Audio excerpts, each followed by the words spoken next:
Avant d'appliquer Ultraflex, nettoyez la surface à traiter en éliminant les restes de poussière, de mousse, de gravillon, de graisse ou d'huile.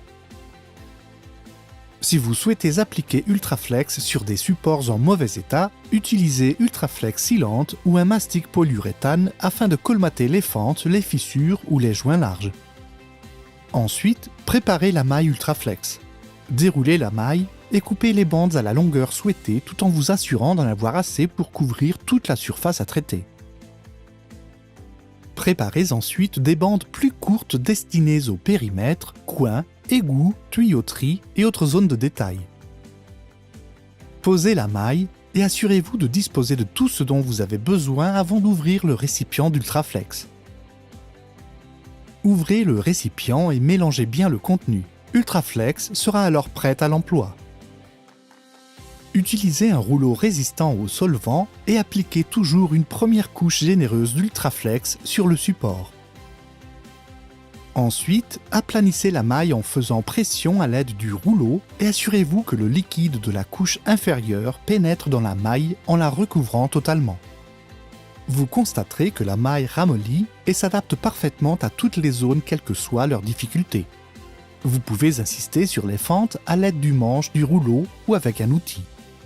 Appliquez une deuxième couche d'Ultraflex afin de garantir que la maille soit complètement imprégnée de produit grâce à la technique du mouillage sur mouillage et sur des surfaces de 1 à 2 mètres carrés environ.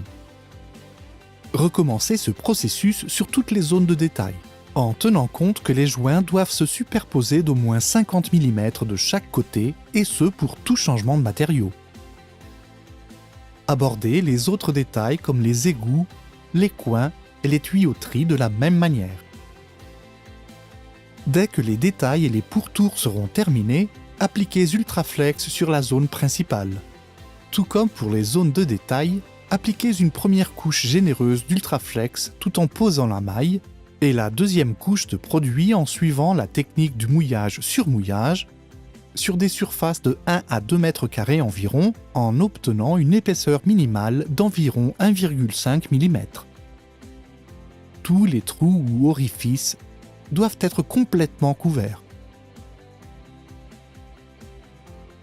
En général, il faut utiliser 1,5 kg d'Ultraflex par mètre carré, ce qui signifie qu'un récipient d'Ultraflex couvrira environ de 8 à 10 mètres carrés selon la porosité du support. Ultraflex sera sec au toucher après une période de 2 à 6 heures en fonction des conditions atmosphériques, et complètement sec en 24 heures, moment où la surface enduite sera totalement praticable. Appliquez une fine couche d'Ultratop Top Coat pour obtenir une finition satinée tout en renforçant la résistance aux intempéries et aux rayons UV les plus intenses. Pour les balcons, les zones de passage ou toute autre zone qui requiert une finition antidérapante, vous pouvez utiliser Ultraflex Grip mélangé au Top Coat ou éparpiller du sable de silice ou du granulat en fonction du niveau antidérapant que l'on souhaite obtenir. Dans ce cas, utilisez de la bande adhésive pour indiquer la zone de finition et appliquez une fine couche d'Ultratop. Éparpillez le matériau antidérapant sur la surface encore humide et retirez immédiatement la bande adhésive.